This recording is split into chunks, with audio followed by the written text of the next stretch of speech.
Hey y'all, I'm back for another review of Love After Lockup. And this time I'm going off the dome. I don't really have any notes, but I think I can remember all the things that went down in the last two episodes. I haven't been here for 2 weeks. And it's basically because I usually don't do my videos till Sunday, and then last Sunday we lost Kobe Bryant and his daughter Gigi, among seven other people that we did not know, in a helicopter crash. So I was like really distraught over that, and I decided this week I would just do a mashup of both shows. Okay.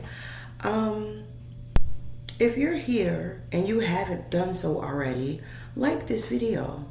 Send me a comment. Let me know if you feel the way I feel. Subscribe to my channel. That would definitely support my channel, and I will be putting out a lot more content coming up real soon. So just stay tuned.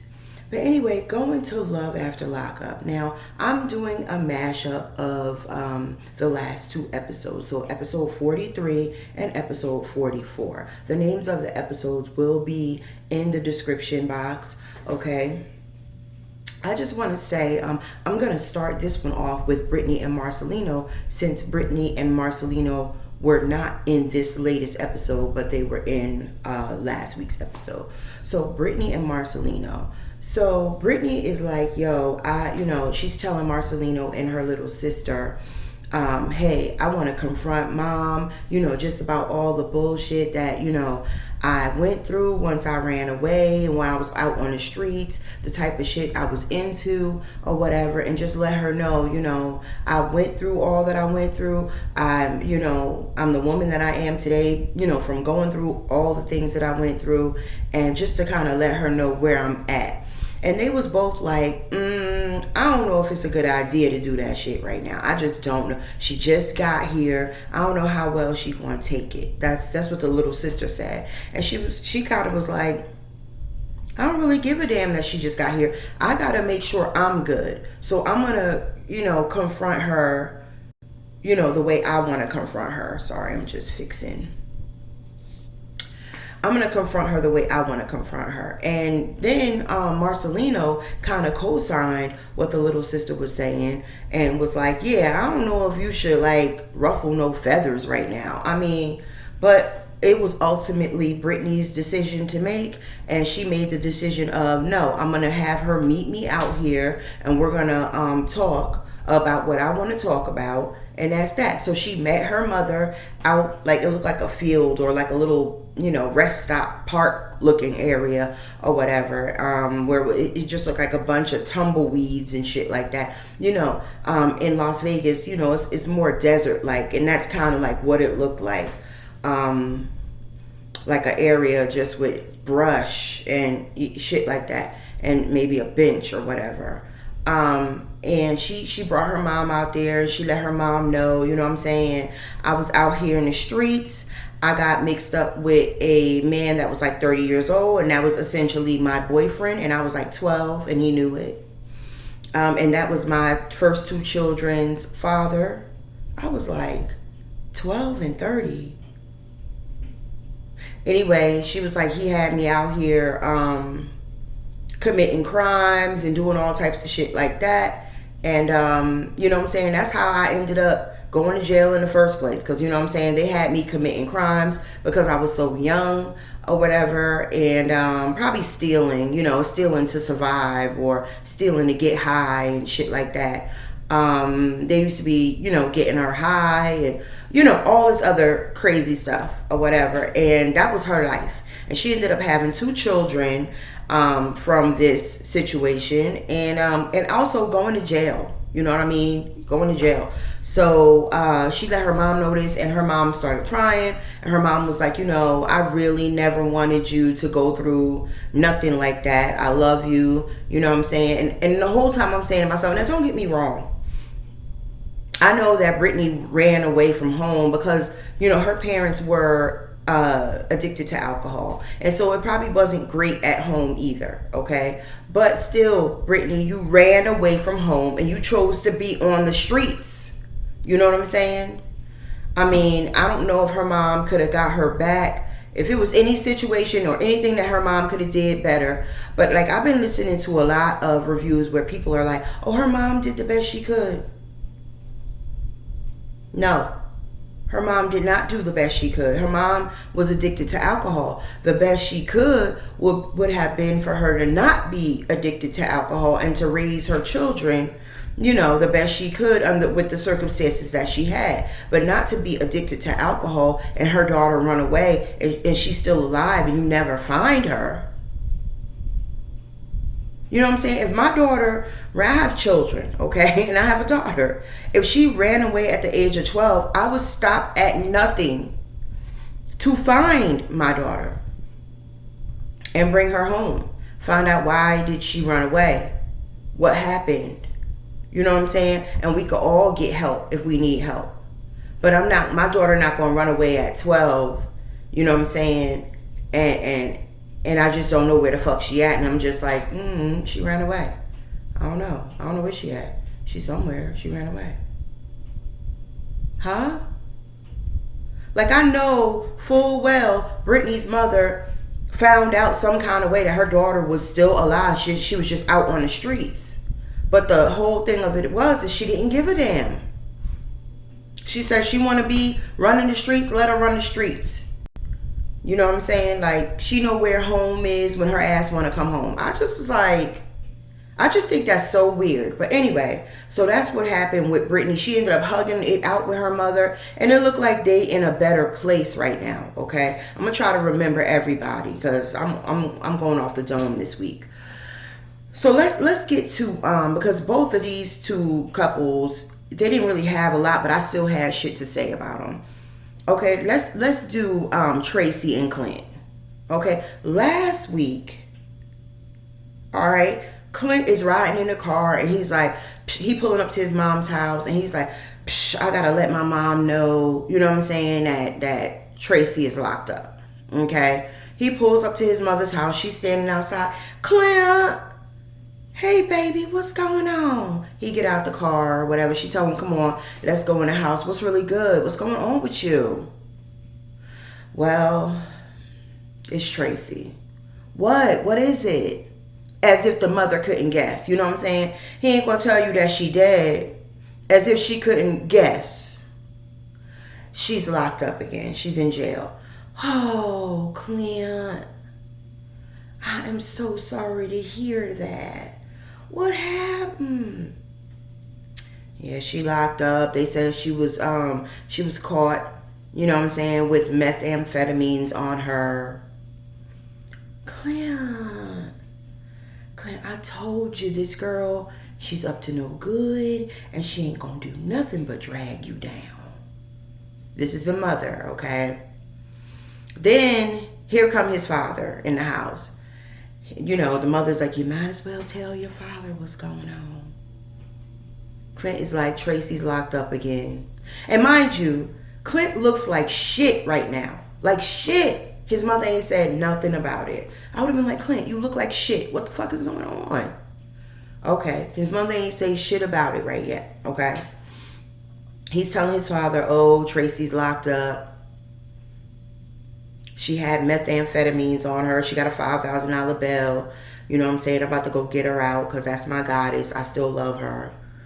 And his father's like, when are you going to, like, get it through your thick skull that this bitch ain't going, you know what I'm saying? Like, now, that was the parents. That's what the parents had to say. Clint said to his parents what he had to say. Now, here's what I have to say. I agree with Clint that when you get married to somebody under normal circumstances, which they did not get married under normal circumstances, but when you get married to somebody under normal circumstances and you know, they turn out to be addicted, that you as a mate, you need to kind of do everything you can do to get them from being addicted, to help them, whatever, get them in rehab. It's going to take a lot.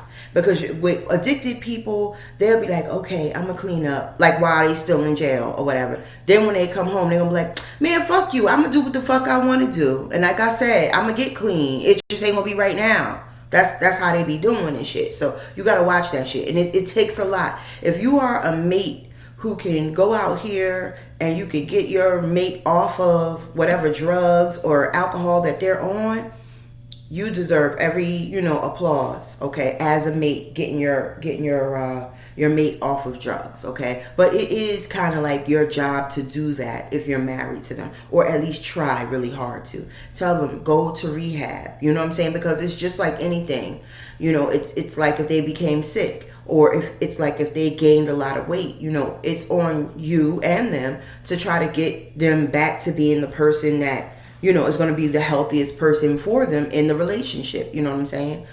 But getting out, right? Getting her out and expecting her not to do meth and you're doing weed or whatever, okay, that's not going to work, Clint. That's not going to work. And another thing, Clint, I love how you told your parents how Tracy is out here doing meth, but you left out the fact that you was out there in the car with her while she was doing meth, which would suggest that you were also doing meth. Okay? And then you went to jail too because you had a weed pipe in your pocket.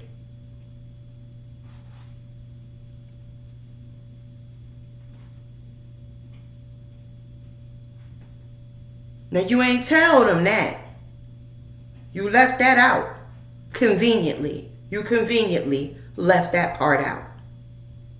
I thought that was kind of shady of you. You want to make it seem like Tracy is the only one out here doing drugs. But here's the whole thing. If you know that your wife is a drug addict, you can't do no type of drugs around her and think she not going to be like, well, fuck it. Let's go get some meth too. Please.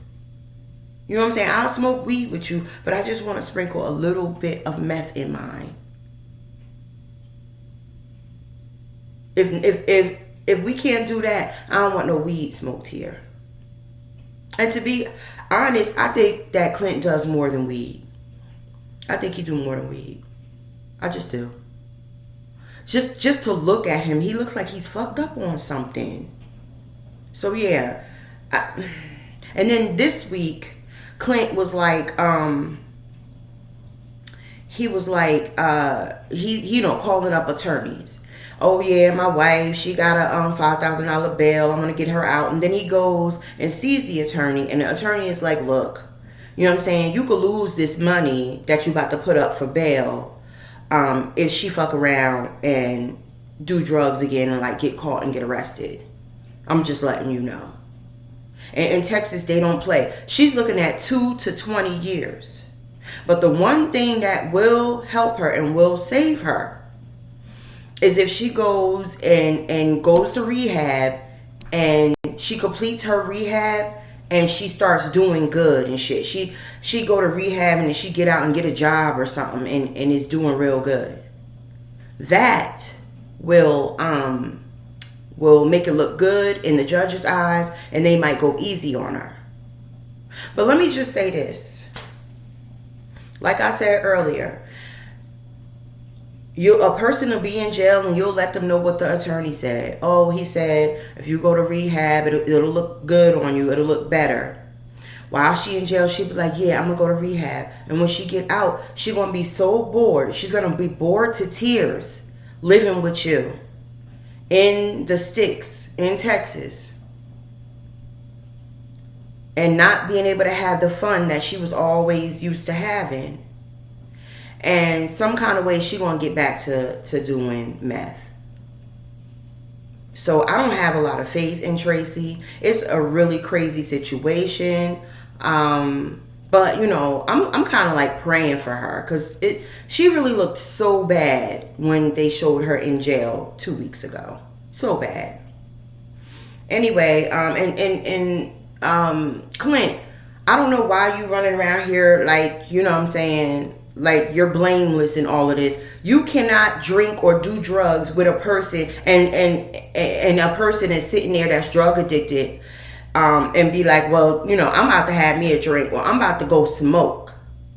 But full well you can't handle that, so don't even think about it.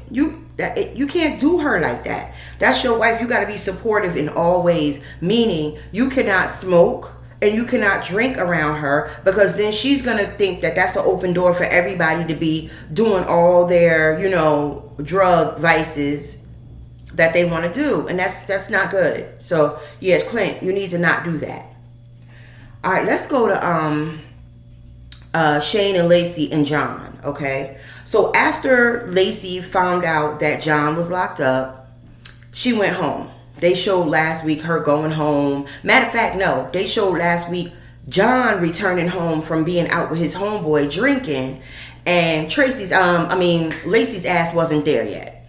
I was like, this bitch, where the fuck, you know what I'm saying? You outside crying for that fucking long that your husband returns home and he returned home late and you still ain't home?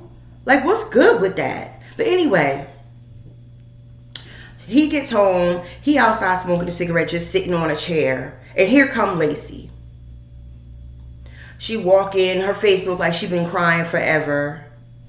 And he's like, Lacey, I'm sorry. I'm sorry for like going in on you like that or whatever. I know, I can't be doing it like that, even if we do have a disagreement. And she's like, yeah, she's like co-signing what he said. But she's like, but anyway, he's gone. This bitch came home and told her husband that her ex-boyfriend was gone. Like she just been out fighting a battle to the death and killed him. So when Shane was like, is he dead? It went together with how she was saying that he was gone. To me, it kind of went together. Her face looked all fucked up. She looked like shit. And she came back and was like, he's gone. Like, I got rid of him. He's dead. He ain't gonna come back and fuck with us no more. You know what I'm saying? I got his head in the back of my, in my trunk. This nigga is not gonna bother us no more. That's how she said that shit. And then when he turned around and was like, he's dead? He looked up at her and was like, is he dead? She was like, no, he's in jail. And he was like, oh, okay. Yeah, he in jail and he gonna be in there for a long, long time, and I don't know how he's getting out. Like he's gone, bitch. After you found out that your ex was in jail, you cried your fucking eyes out until you could not cry no more, and then you return home. Now you coming home and telling your husband that he's gone. Like, now I can't fuck him, so you don't have nothing to worry about. Now I can't call him, so you don't have nothing to worry about. Huh? Bitch, even if he was still on the street, you don't need to be messing with him or calling him or worrying about him. So I don't give a fuck if he is in jail. Shit, you talked to me while I was in jail, so what the fuck difference do that make? That's where I was with it. Then this week, they show her in the house making lunches or whatever. She got all these lunch bags up. The kids is in front of her, and she's like, so do y'all like y'all like being with Shane? And they was like, yeah. And she was like, why y'all like Shane? They was like, because he loves us and he's a great dad. I said, you know what, I love that. You know what I'm saying? The kids love Shane, and it might have everything to do with he's not drug addicted, but the kids don't know to say that. But he's not crazy, and you and him don't be getting into fist fights and stuff like that, and he don't be running around here calling you a whore. I'm sorry, but I'm saying, you know what I mean? The kids probably, that's what they mean by he's a great dad, okay? He don't be running around here calling you a whore, okay? Yelling and screaming at you, telling you how you ain't shit, and undermining the fact that we're standing right here looking at him doing it and he's high. That's why we like Shane, mommy. I'm sorry, but it's true. It's true. Anywho, they say they love Shane. So she was like, y'all want to put dad on his lunch bag or whatever? And I'm like, I was saying to myself right then, like, why the fuck is you packing him a lunch? But here he come downstairs with like a hard hat in his hand. He got on a little safety vest, or he got in his hand or whatever. He kissing the kids good morning and saying goodbye, that he got to go out to work. And he said this is his first job that he ever had. He's 22 years old. And he works in a shipyard, and he's the person that makes sure that no fires break out. And if they do, he puts them out. I said, okay, that sounds like a decent job for a first job person. It really does. Sounds like a decent job. Okay. So after that, all they show is that John, okay, mind you, wait, before that, Lacey and Shane are like, yeah, everything been good ever since John been locked up. I'm saying our lives is so much better ever since John been locked up. I'm still trying to figure out, why do it matter if John is on the streets or if he's behind bars? Your wife ain't supposed to be fucking with him. Y'all are married. So I'm trying to still like figure out, why is it that John being locked up is like such a great thing? Okay, because now my wife can't mess with him. Shane, do you see how that sound? Your wife ain't supposed to be messing with him whether he on the streets or locked up. And both of y'all was locked up, and she was messing with both of y'all while y'all was locked up. So what makes you think she's not going to communicate with this man while he's locked up? That's where I'm at. But anyway, then they show John getting out of jail on a program. Okay, they said they had a meth program or whatever type of drug he on, and they entered him into this program, and if he do good in this program, you know, they're gonna be lenient on him. They gonna show him some leniency. So he on the streets now. And I guess, like, even though he's here and he's like, yo, I really want Lacey back in my corner, this, that, and the third. It's one thing that not just addicted people don't understand, but all people don't understand. Still running with the same people that you was running with when you wasn't shit, and trying to become shit, but still wanting to run with them same people, it don't work. It don't work. It don't work.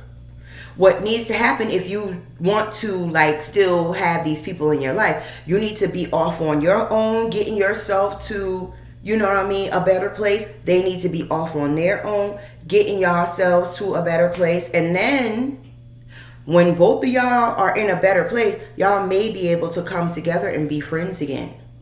But having Lacey in your corner while you're getting yourself together, I don't think that's going to work. I don't think that's, because that's the same person that was there when you wasn't shit before. And whether she let you, whether she was disappointed, whatever, you don't need her eyes on you while you're trying to get your shit together. Get your shit together off on your own, John.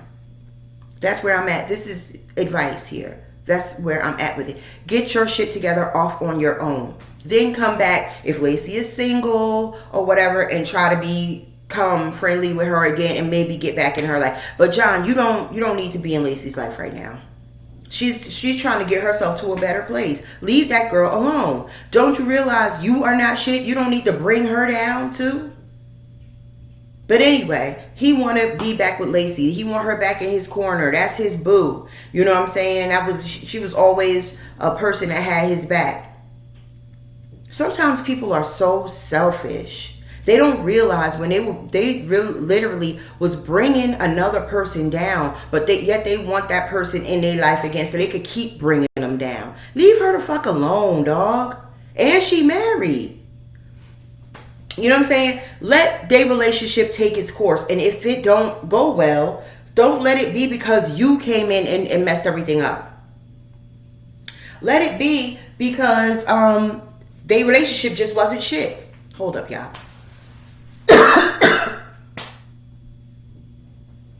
Sorry about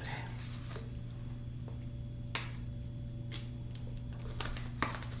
John, that's my advice to you. If Lacey and Shane ain't gonna make it, don't let them not make it because you came in and fucked everything up. Let them not make it because their relationship just wasn't shit to begin with. How about that?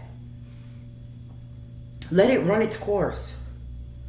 Don't do that to Lacey. If you love her, let her alone. That's where I am with it, with him. Okay? Now, Shane is out at a hardware store with one of his homeboys. All his homeboys look like skinheads, but I don't know. They might not be. Excuse me. But they look like white boys with tattoos on their face. This one here wasn't bald because like, you could see hair out of the back of his hat, but he had on a hat. Anyway, sorry y'all. When I get me a good video editing program, I'll be cutting this type of shit out. But I'm doing this on my Chromebook because it's just so easy to upload from it to YouTube. And I only know how to edit stuff or only have like a good editing program on my phone. But I might try to send this to my phone first, edit it. So we'll see. Maybe y'all won't even hear this. Anywho, Shane is at a hardware store with one of his homeboys, okay? And all his homeboys also seem to be older than him. The boy is 22 years old, and he was like, yo, I got like a secret I've been keeping. Shane has a secret that he's been keeping. He's like, right before me and Lacey got married, I had a one night stand with this chick. I don't know what her name is. I don't got her number, nothing. All I know is I was out one night, I got drunk, I went home with this girl, we fucked, and then that was that. So his homeboy was like, he didn't say it like how I would have said it. Because I would have been like, and you said you want to tell Lacey about it? Don't do it, bruh. Don't tell her. If she don't know now, she ain't gonna know. You and this girl don't have nothing together. And everybody knows you have a past. Even if you ran into this girl while you was with Lacey, you could be like, I fucked with her long ago. Like, you know what I'm saying? Or whatever. It ain't like you don't got her phone number, so it's not like y'all talk. So it's not like Lacey gonna see something in your phone like what you found in her phone. So why is you telling her? I just want her to know that I'm just, on the up and up. I'm not like John. I'm truthful. I'm honest. And I just want her to know everything because we married and I just want to get off on the right foot. But is that how she gonna take it? Even though she basically had two boyfriends at once, you and John. She not gonna look at it like that. Or she's actually going to use that for her to go out and start fucking with John on you. Okay? So don't do it. But he's not, Shane, he ain't, Shane is not that smart. Okay? Sorry, y'all. I know this is like, really? You need to get your shit together before you start your video. But yeah, Shane is not that smart. He's not that smart to put those things together. Or he just, what it is he just don't have enough experiences, you know what I mean, in relationships to know. She's going to use the shit against you when she wants to be out, she's going to use it as justification to be out fucking with John. You understand what I'm saying? So don't do it. Don't do it. But and that's what his homeboy said, but and not in so many words. His homeboy was like, you think it's a good idea for you to do that when if it if it ain't broke, don't fix it. You know what I mean? I agreed with him. Shit. Let's get with Angela and Tony now. So last week, Angela let Tony back in the house. All right. He was like, yo, can I just please come back in? I need to take a shower or whatever and get myself together, because he had been sleeping in her car. And she was like, yeah, when she was about to go to work. And she was like, when I get back from work, you need to be out of my house. So it looks like he went in there, took a shower, and then got out of her house. Maybe he went to work himself, okay? When she got home from work that day, her and Donna Faye, her sister, were up in the house talking. And Donna Faye was like, she was kicking some super knowledge to her. Like, we ain't, us, how we be giving advice to these people on show, we were not needed in this case. Donna Faye had it, She was like, don't you know that he is using you? You are like so stupid. She told her. Okay. Cut to this week. This week, all you see is Tony getting out the bed. Now, Angela says that she felt sorry. Tony had been sleeping in the car for a week, and she felt sorry for him, so she let him in the house last night. So he was getting out the bed in the morning, and she was out in the living room or in the kitchen or the living room, kitchen, whatever, smoking a cigarette. And here he come. Hey, babe, good morning.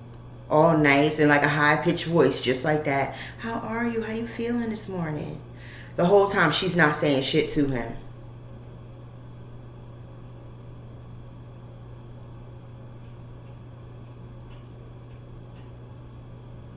Okay? Here go my thing about that. Now, you felt sorry for him, so you let him in the house, right? Not only did you let him in the house, it's not like the nigga slept on the couch. He slept in the bed. So, my whole thing is, y'all probably fucked last night. I'm just keeping it down because, everybody else in the house. But y'all probably fucked last night. And what I'm trying to figure out is, why is it that every time Tony gives some dick to Angela, she be so demanding and so on his ass in the morning, the next morning?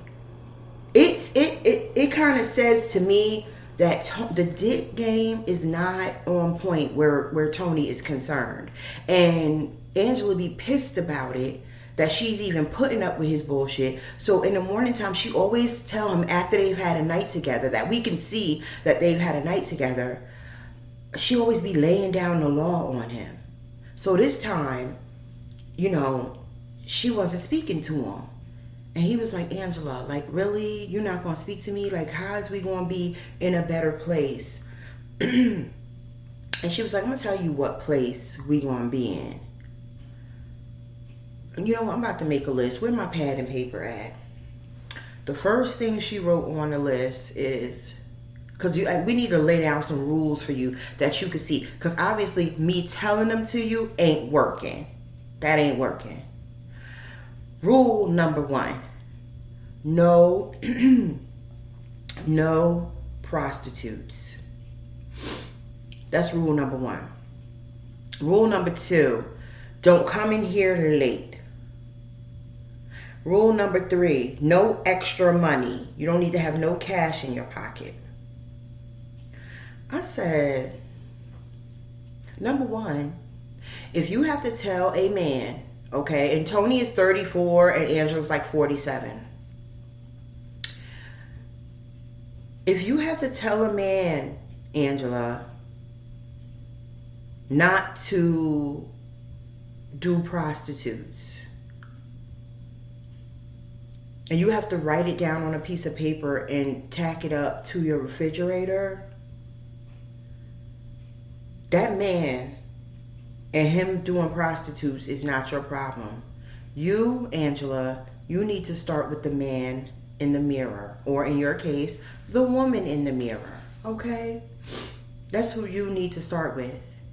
Because it ain't no way in the world why you should have to tack up on the refrigerator for a man not to sleep with prostitutes. And if he do any of these things on this list, he's out and you mean it. He done already did them. And you let him back. So why would he be out and you mean it if he did it again? I don't get it. I just don't get that. Angela, you got to let this man up out your fucking house. And the fact of him being in there, because she was like, I'm the warden now. I'm the one who's calling the shots now. That's what she said. Why do you want to rule over somebody like that, Angela? Why don't you want your life to be easy where, you know what I'm saying, your husband knows not to sleep with prostitutes, okay, without you having to tell him shit. All right, he just automatically knows where your husband can, or not husband, because at this point, that's her boyfriend at this point. But, where he knows, better than to misspend his money, because he does have a drug addiction problem. He's supposed to go to rehab, but when he be supposed to be in rehab or whatever, or AA meetings or whatever, he be fucking with prostitutes instead. So yeah, it's like a lost cause with Angela and Tony. I know Tony gonna do something else to piss Angela off, and she's gonna put him out again and shit like that. So I mean, it's just coming. So who are we going to go to next? Oh, Andrea and Lamar. So last week with Andrea and Lamar, actually they didn't show Andrea and Lamar last week. That's right. So we just gonna skip right to this week with Andrea and Lamar. Andrea and Lamar look like, Lamar's still in Utah visiting with the family. And Andrea is in her bedroom and she's on her knees praying, okay? And Lamar enters the room. And she stops praying and he's like talking to her. They sit on the side of the bed and he's like rubbing her leg, okay? And this is her husband, okay? He's rubbing her leg and he's like, you need to relax. You need to, go ahead and get rest or whatever. Now, take care of you, whatever, rubbing her leg like he wants some. And she's like, well, you need to go your ass back out there on the couch and because I got to get my rest. So basically, Andrea has had her husband who's visiting from Utah, who she wants, okay, to stay in Utah. She has had him sleeping on the couch. And I'm trying to figure out, Andrea, I address her in every video, I feel like. Andrea, how in the hell do you feel like you want to convince your husband to stay in Utah when you make him sleep on the couch while he's there? How? This is what I be talking about with Andrea. Anyway, Andrea and Lamar take all three of the kids. Okay, while they're sitting on the bed, she voices her concern to him about, I really do got to tell the kids that you are Priscilla's father, because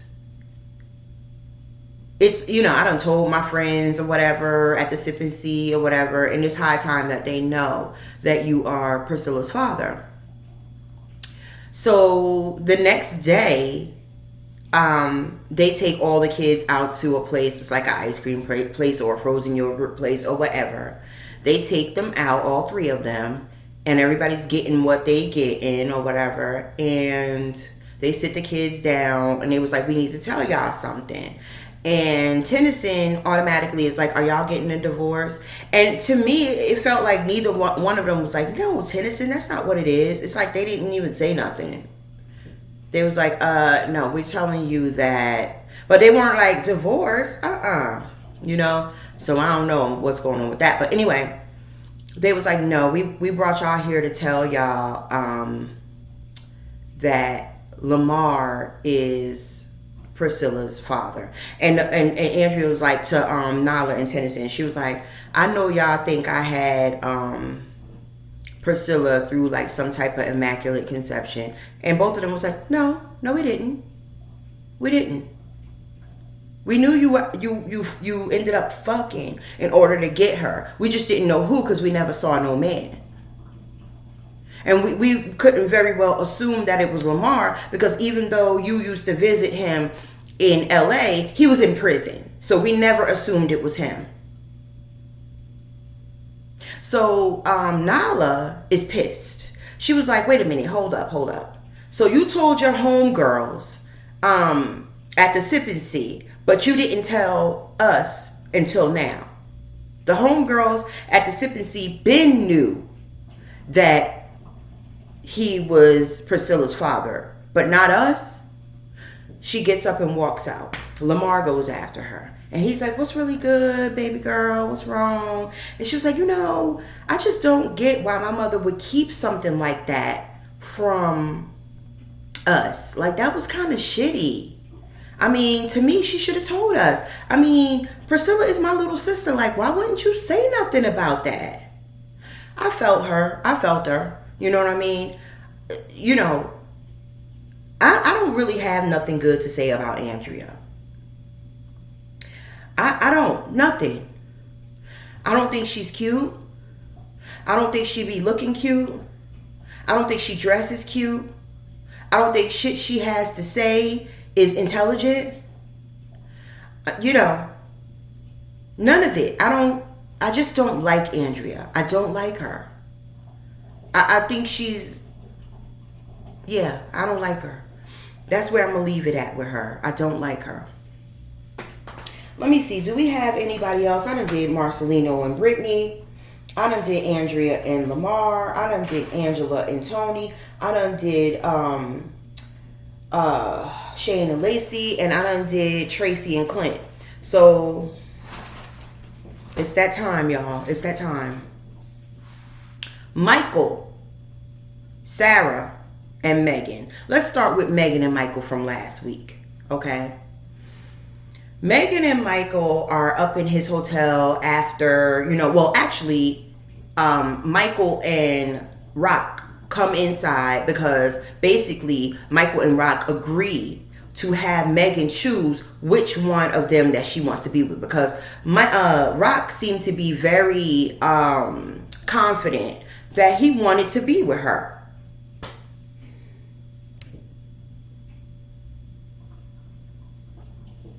He goes inside and she's like, no, it's all about me and Michael. I don't want to be with you, Rock. No. And Rock is like, word, why you sitting here fronting in front of Michael? Like, you just fronting. And I don't know why, but a little bit of me believes that I don't believe she slept with him, but then again, she could have. You know what I'm saying? People simply do not know. We simply don't know what happens behind closed doors. Okay? We don't know. So she could have slept with him, but she said she didn't. He lying about that. And that she never treated him like she wanted to be with him. She always wanted to be with Michael. And he was like, what? Like, he was shocked. But he walked out and he left. Then her and Michael sitting on the couch and they're talking. And she's like, she was like, I want us to move forward from this. But let me just say, you can't have no other bitches out here in the universe if you think you trying to be with me. And so he was like, Because he had told her, if you want to know what's up in my phone, you need to ask me. Don't just be going through my fucking phone. So she was like, well, what's in your phone? Like, do you talk to other women? He was like, yeah, I talk to them, but bitch, I'm here with you. And I ain't out seeing no other bitch neither. I'm here with you. To me, the rationale wasn't, it just didn't hit home for me. However, I see what he's trying to say. You know what I mean? And that's the reason why I said what I said last video about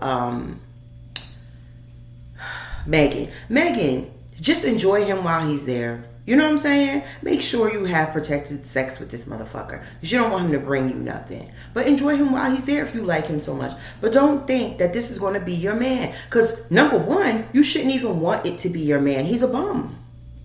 Okay? He's a bum. He don't even take care of his children. Talk about myself. That's what I like about him so much. He is such a good father. Word? Where at? That's what I'm trying to... Where he a good father at? Anyway, she goes, I want you to, just be with me. He's looking at her like, I don't think it's going to happen. Later on, she leaves out, okay? Later on, he in his room by himself, and he's in there talking to another girl or whatever. And he was like, yo, I'm going to come see you. She was like, yeah, I believe it when I see it, whatever. Because he looked like he on an American tour, okay, of visiting all his hoes. Okay, that's what he need the money for, that they be cash apping him so he could hop a flight and go visit his hoes. Like, you know what I'm saying? And to me, all right, that's kind of a dope way to live. You know what I mean? You just living from city to city, going to see all your hoes. When you get there, they taking care of you or whatever. Your other hoes might be funding, the Uber rides, the dinners, and the hotel stays. But you out here seeing this particular hoe right here.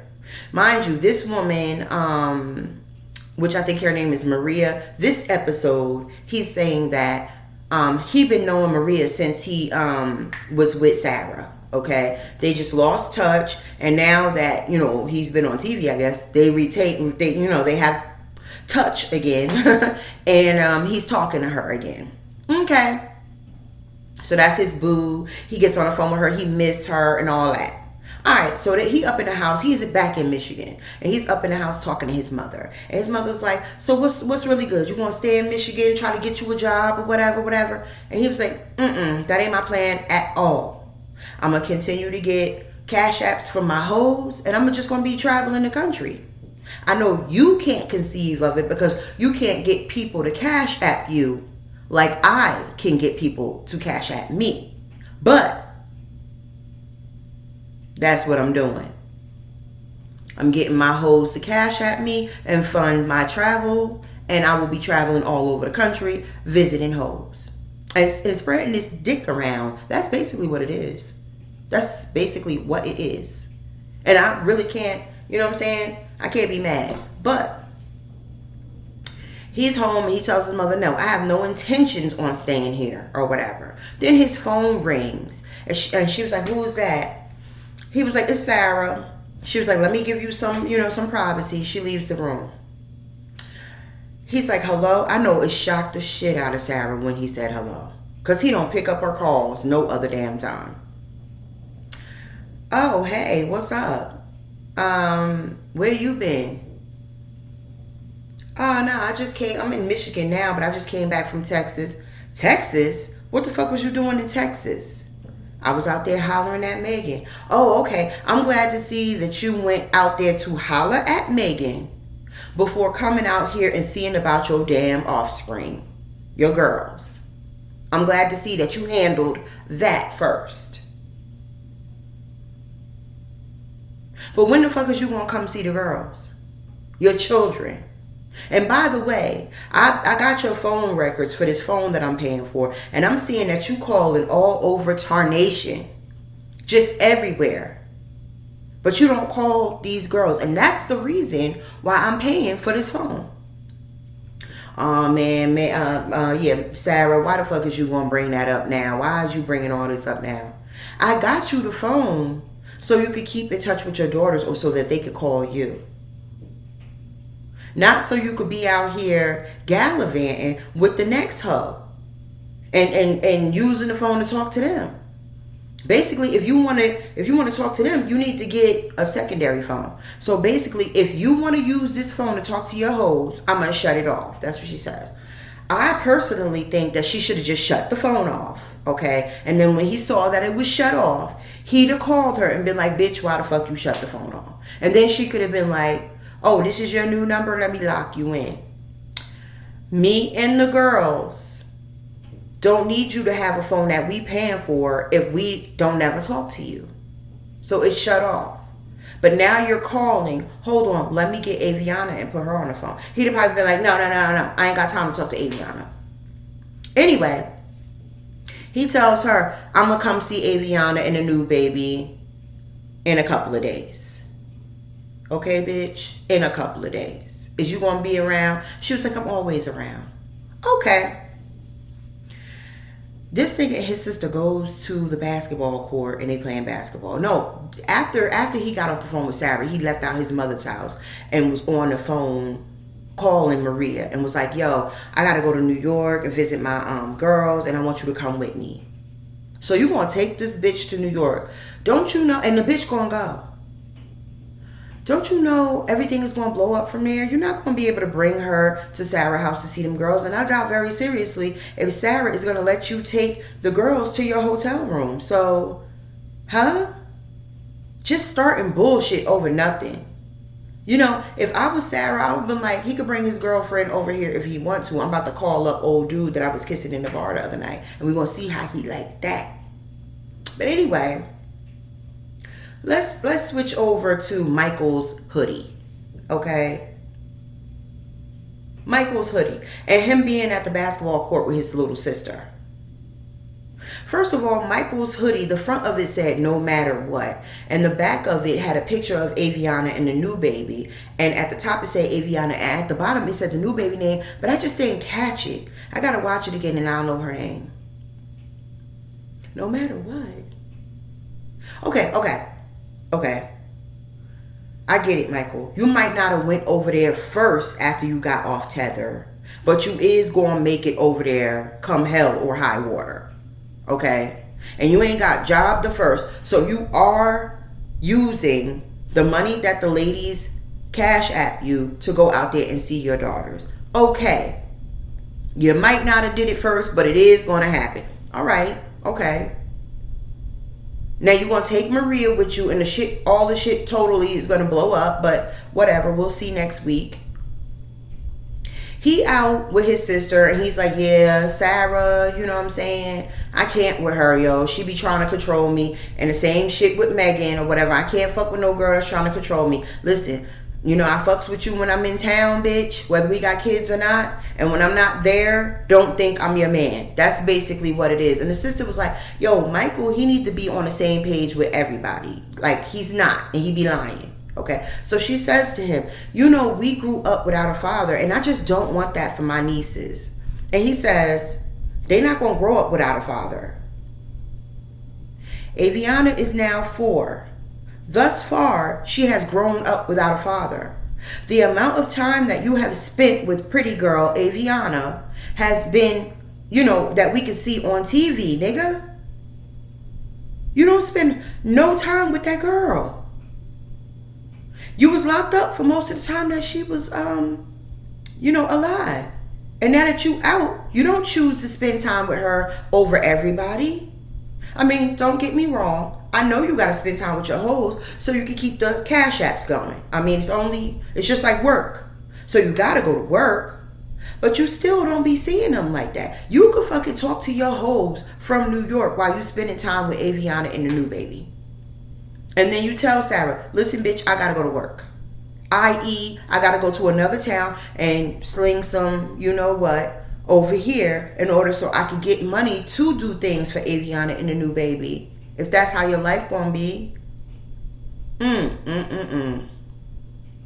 What? It's crazy. Anywho, he tells his sister that, and I'm just like, what? Okay, whatever. I just don't get Michael. I don't get him. But then again, I do. You know what I mean? I don't get him because he could be doing shit better in a better way. If you need to talk to your hoes and make sure that you good, first of all, one of them will buy you a phone, okay? And keep minutes on a motherfucker or put it on a plan with theirs or whatever, okay? So you could talk to all your hoes all over the country. So Sarah don't have to do the shit. So the Chrysler 300 that he was driving when he got out of jail was parked in his mother's driveway. Do it run? Because it was like deep in the drive. Whatever. Anyway, y'all, that is Love After Lockup, okay? Season 2, episode 43 and 44. Because I didn't do 43s last week. It just wasn't strong enough of an episode for me to do it. In light of what had happened last Sunday. I was really down about that. And I was like, nah, the video was going to wait. So I got it out in time for this video. Hopefully y'all watch it. Hopefully y'all like the video. Put a thumbs up. Hopefully y'all subscribe to my channel. I will be having more consistent content coming up in the very near future, starting, you know, this month of February. And I will be displaying other art behind me. This piece right here is from Friendly Miles, and this is one of their canvas pieces, and it's definitely very African inspired. It's Black History Month, so I do want y'all to you know, peep it, and I will put a link to where you can get this, okay? It comes in different sizes too. This one is like one of the smaller sizes, but it's a nice size too to go up on your wall. This is one of the smaller sizes, but